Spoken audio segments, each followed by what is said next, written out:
तो इसी के साथ सबसे बड़ी जानकारी, विपक्षी एकजुटता को लेकर नीतीश की तैयारी तेज।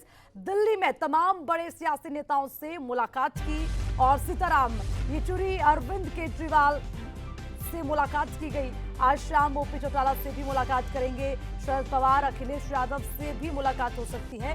तो वहीं पर बिहार की सियासत में पिछले दिनों जो घमासान मचा उससे हर कोई वाकिफ है। अब जब नीतीश कुमार बिहार के सीएम की कुर्सी फिर से संभाल चुके हैं, अब ऐसे में वो विपक्ष को एकजुट करने में भी लगे हैं। इस कड़ी में सीएम नीतीश कुमार दिल्ली पहुंचकर विपक्ष के नेताओं के साथ मुलाकात कर रहे हैं और इसी सिलसिले में नीतीश कुमार ने आज लेफ्ट नेता सीताराम से भी मुलाकात की, दिल्ली मुख्यमंत्री अरविंद केजरीवाल से भी मुलाकात की और आज शाम हरियाणा के पूर्व मंत्री और इनेलो के नेता ओम प्रकाश चौटाला से भी मुलाकात की जाएगी। आपको बता दें, सपा अध्यक्ष अखिलेश यादव और शरद पवार से भी उनकी मुलाकात की संभावनाएं जताई जा रही है। लेकिन सबसे बड़ी बात यह कि आज साफ है कि विपक्षी एकता के बीच बिहार में जिस तरह बीजेपी को सरकार से आउट कर नीतीश कुमार ने महागठबंधन की सरकार बनाई है, उससे देश भर में विपक्ष के मजबूत नेता के रूप में उनकी पहचान बनी है। चलिए, इसी पर ज्यादा अपडेट के लिए मेरे सहयोगी विनय सिंह हमारे साथ जुड़ गए हैं, उनसे पूरा अपडेट लेंगे। विनय, बिहार की अगर बात की जाए तो जाहिर सी बात है कि जो राजनीति देखने को मिल रही है, साफ तौर पर बीजेपी को साइडलाइन कर दिया। अब एकजुट होने की बात, लगातार मुलाकात का दौर जारी, जरा पूरा अपडेट इस पर। देखिए, बिहार में जब नीतीश कुमार ने बीजेपी का दामन छोड़ आरजेडी का दामन थामा, तब से ही ये सुबुगाहट तेज हो गई कि 2024 में प्रधानमंत्री का चेहरा नीतीश कुमार हो सकते हैं। और उसी के सिलसिले में अब नीतीश कुमार दिल्ली आए हुए हैं। कल उन्होंने राहुल गांधी से मुलाकात करी। नीतीश कुमार ने आज दिल्ली में सीपीएम नेता सीताराम येचुरी, सीपीआई के नेता डी राजा और दिल्ली के मुख्यमंत्री और आम आदमी पार्टी के संयोजक अरविंद केजरीवाल से अब तक मुलाकात कर चुकी है। नीतीश कुमार ने कहा है कि वो विपक्ष को एकजुट करना चाहते हैं, विपक्षियों को एकजुट करना चाहते हैं और इसी सिलसिले में मुलाकात कर रहे हैं। शाम को हरियाणा के पूर्व मुख्यमंत्री ओम प्रकाश चौटाला से भी नीतीश कुमार की मुलाकात है। इन मुलाकातों के कई मायने हैं, क्योंकि नीतीश कुमार को जिस तरह से कहा जा रहा है कि साल 2024 में विपक्ष की सभी पार्टियों की तरफ से प्रधानमंत्री के रूप में सामने लाना चाहिए, लेकिन सवाल ये है कि जिनसे नीतीश कुमार मिल रहे हैं उनमें से कई नेता खुद को प्रधानमंत्री का दावेदार मानते हैं। चाहे राहुल गांधी की बात की जाए, क्योंकि राहुल गांधी को लगातार कांग्रेस के नेता प्रधानमंत्री का दावेदार मानते हैं, तो वहीं आम आदमी पार्टी के जो नेता अरविंद केजरीवाल को प्रधानमंत्री का दावेदार मानते हैं। तो ऐसे में सवाल यह है कि नीतीश कुमार उन्हीं सभी लोगों से मिल रहे हैं जो अपने आप को प्रधानमंत्री का दावेदार मानते हैं। तो ऐसे में ये लोग कैसे नीतीश कुमार को प्रधानमंत्री मान सकते हैं? तो ये, हालांकि नीतीश कुमार अपनी तरफ से पूरी कोशिश कर रहे हैं कि विपक्षियों को सबको एकजुट किया जाए। नीतीश कुमार ने आज जब मुलाकातें की तो मीडिया को संबोधित करते हुए कहा कि वो प्रधानमंत्री पद का चेहरा नहीं है, लेकिन उनको प्रधानमंत्री बनाने के लिए जेडीयू से ही सुगबुगाहट तेज हुई है। 2024 में बिहार से ये लगातार खबरें आ रही हैं कि प्रधानमंत्री के रूप में नीतीश कुमार को आगे करना चाहिए विपक्षी नेताओं को। लेकिन सवाल यह है कि क्या विपक्ष प्रधानमंत्री के रूप में नीतीश कुमार को आगे करता है या नहीं? बिल्कुल विनय, देखिए ये सवाल भी बरकरार है, लेकिन उससे पहले सबसे पहले जो मुलाकात का दौर जारी है उसको भी समझने की जरूरत है कि आखिर उसके पीछे की रणनीति क्या और आगे की स्ट्रेटेजी क्या है। विनय, हरियाणा की बात करते हैं, हरियाणा में भी कई बड़े नेताओं से मुलाकात होने वाली है, उसको लेकर क्या अपडेट? देखिए, हरियाणा के पूर्व मुख्यमंत्री और इनेलो सुप्रीमो ओम प्रकाश चौटाला से नीतीश कुमार आज शाम को मुलाकात करेंगे। गुरुग्राम में ओम प्रकाश चौटाला का जो आवास है वहां पर यह मुलाकात होगी। और चूंकि ओम प्रकाश चौटाला भी हरियाणा में अपना एक अच्छा दबदबा रखते हैं, नीतीश कुमार चाहते हैं कि जितनी भी तमाम विपक्षी पार्टियां हैं, चाहे वो लेफ्ट हो, चाहे वो कांग्रेस हो, चाहे इनेलो हो, उन सबको एकजुट किया जाए। नीतीश कुमार ने मीडिया से बात करते हुए कहा कि एकजुट करना विपक्ष को बहुत जरूरी है और उसी में नीतीश कुमार उसी में नीतीश कुमार कोशिश कर रहे हैं और सभी विपक्षियों से मिल रहे हैं। ओम प्रकाश चौटाला से जो मुलाकात होगी उसमें भी नीतीश कुमार अपनी बात रखेंगे, विपक्ष के लोगों को एकजुट करेंगे। हालांकि नीतीश कुमार का यह भी कहना है कि वो दिल्ली में आए हैं तो राष्ट्रपति और उपराष्ट्रपति से भी मिलेंगे, लेकिन वो एक मुलाकात राजनीतिक नहीं होगी। लेकिन आज जो मुलाकातें हो रही हैं वो पूर्ण रूप से राजनीतिक है। नीतीश कुमार का दिल्ली में आना, सभी विपक्षियों से मिलना, कहीं ना कहीं नीतीश कुमार संदेश देना चाहते हैं कि वो सभी विपक्ष को एकजुट करेंगे। अब देखना है कि विपक्ष कितना एकजुट हो पाता है नीतीश कुमार की इस मुलाकातों का कितना फायदा होता है, विपक्ष क्या एकजुट होकर बीजेपी को घेर सकता है या नहीं, और विपक्ष क्या किसी एक चेहरे पर प्रधानमंत्री पद के दावेदार के लिए सहमत हो सकता है नहीं, ये हालांकि अभी नहीं कहा जा सकता। लेकिन बिल्कुल नीतीश देखिए कुमार ये ने सवाल भी बरकरार है। हालांकि पूरे देश भर में विपक्ष के मजबूत नेता के रूप में उनकी पहचान बनी है, लेकिन जब बात पीएम की आती है तो हर दल चाहता है क्यों ना अपने ही दल से किसी ना किसी को आगे रखा जाए। उसके लिए पहले से तैयारियां भी होती रही है और तमाम कार्यकर्ताओं का समर्थन भी। क्या उसको भी इतनी इजीली एक्सेप्ट किया जाएगा जो एकजुट होने की बात की जा रही है? विनय,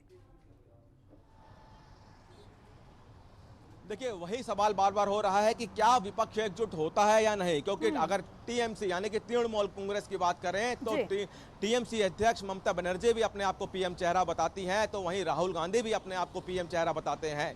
आम आदमी पार्टी संयोजक अरविंद केजरीवाल के पार्टी की तरफ से लगातार कहा जाता है कि नरेंद्र मोदी प्रधानमंत्री को अगर कोई टक्कर दे सकता है तो वो अरविंद केजरीवाल, यानी कि आम आदमी पार्टी भी अरविंद केजरीवाल को प्रधानमंत्री के दावेदार के रूप में पेश कर रही है।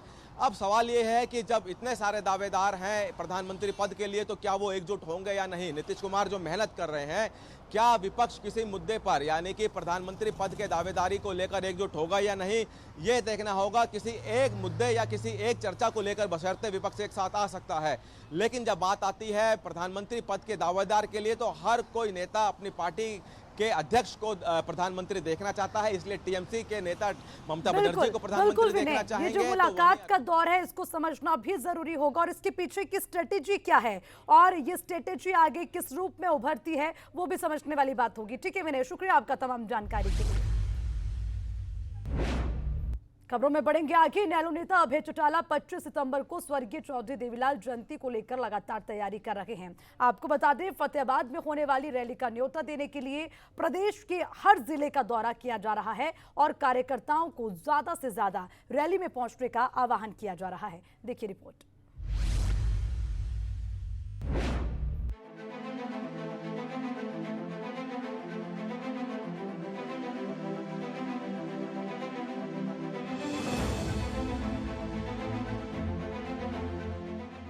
इनेलो नेता अभय चौटाला लगातार प्रदेश के हर जिले का दौरा कर 25 सितंबर को स्वर्गीय चौधरी देवीलाल की जयंती के मौके पर होने वाली रैली का न्योता देकर इनेलो पार्टी की ताकत का प्रदेश में एहसास कराने में लगे हुए हैं। अभय चौटाला ने मीडिया से बातचीत करते हुए कहा कि प्रदेश सरकार जनता के साथ विश्वासघात करने में लगी है। साथ ही अभय ने कहा कि केंद्र सरकार सरकारी एजेंसियों का गलत प्रयोग कर रही है और इसका खामियाजा बीजेपी को आने वाले चुनावों में भुगतना पड़ेगा। आज इस देश के अंदर गैर कांग्रेस और गैर बीजेपी के एक ऐसा तीसरा मोर्चा बने जो मोर्चा बनने के बाद लोगों में एक भरोसा जीतने का काम करे। लोग आज कांग्रेस से भी, कांग्रेस की तो आपसी कड़े की वजह से दुखी है और भाजपा के गलत निर्णयों की वजह से लोग आज भाजपा से किनारा कर रहे हैं। वहीं अभय चौटाला ने कहा कि जल्द ही तीसरे मोर्चे का गठन किया जाएगा, जिसके लिए चौधरी ओम प्रकाश चौटाला जल्द ही बिहार के मुख्यमंत्री नीतीश कुमार सहित अन्य कई बड़े नेताओं से मुलाकात करेंगे। पूरे देश के लोग बदलाव चाहते हैं, लेकिन बदलाव के लिए उनके सामने आज कोई ऐसा विकल्प नहीं है तीसरा जिसकी वजह से लोग कहीं इकट्ठे होकर के अपना वोट उनको डाल करके सत्ता परिवर्तन करने का काम करें। चौटाला साहब का प्रयास रहा है हमेशा कि तीसरा मोर्चा बने और हम उम्मीद करेंगे कि इस चौधरी साहब के जन्म दिवस पे, क्योंकि चौधरी देवीलाल ने बहुत बड़ी भूमिका निभाई थी कांग्रेस को सत्ता से बाहर करने में, जनता दल का गठन किया था, भाजपा को साथ जोड़ा था और मिलकर के कांग्रेस को सत्ता से बाहर करने का काम किया था। आज भी उसी किस्म के हालात है, लोग बदलाव चाहते हैं। अभय चौटाला ने जानकारी देते हुए कहा कि आने वाले चुनावों में इनेलो पार्टी प्रदेश में बहुमत से सरकार बनाने जा रही है। ब्यूरो रिपोर्ट, सूर्य समाचार।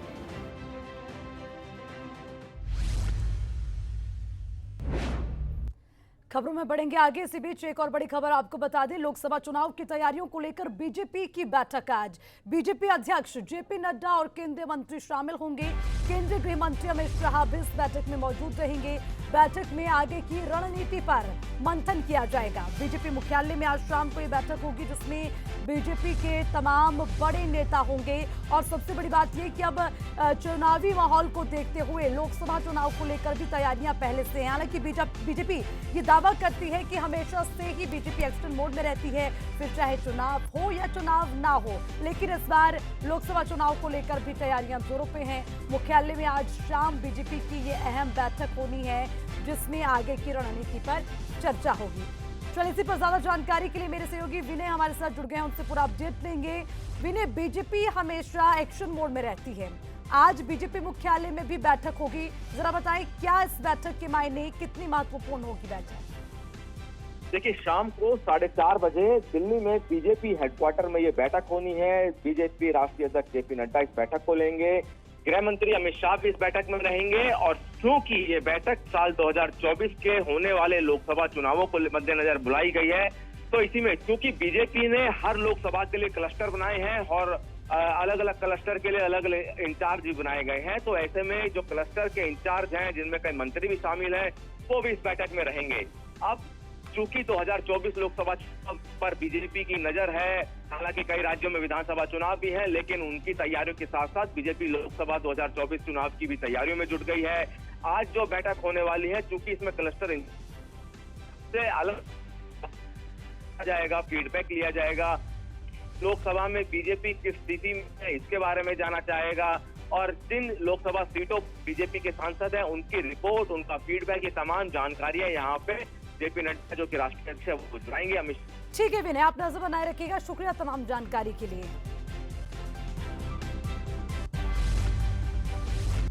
खबरों में बढ़ेंगे आगे, इसी बीच एक और बड़ी जानकारी, भारत दौरे पर बांग्लादेश पीएम शेख हसीना। बता दें, शेख हसीना और पीएम मोदी के बीच बैठक, भारत हमारा अभिन्न मित्र है, ये शेख हसीना का कहना। भारत और बांग्लादेश के संबंध नई ऊंचाइयां छुएंगे, पीएम मोदी ने कहा हमें मजबूत करनी होगी इकोनॉमी। तो जाहिर सी बात है कि जब ये मुलाकात हुई है तो इसमें दोनों देशों के बीच किस तरह से संबंध मजबूत बने रहे और उसी के साथ दोनों देशों को कैसे फायदा मिले उसको लेकर बातचीत हुई, जिसमें पीएम मोदी ने यह भी कहा कि हमें अपनी इकोनॉमी को मजबूत करना होगा, उसको लेकर बातचीत की गई। और वहीं पर पीएम मोदी ने यह भी कहा कि भारत और बांग्लादेश के संबंध नई ऊंचाइयों को छुएंगे। और वहीं पर शेख हसीना ने भी ये कहा है कि भारत हमारा अभिन्न मित्र है। तो काफी महत्वपूर्ण ये बैठक रही है और दोनों के बीच हुई इस बैठक में भारत की इकोनॉमी को लेकर भी चर्चा की गई और उसी के साथ कैसे दोनों देशों के बीच संबंध और मजबूत हो और उससे दोनों देशों को ही फायदा मिले, उसको लेकर भी तमाम महत्वपूर्ण चीजों को देखते हुए इस बैठक में बातचीत की गई।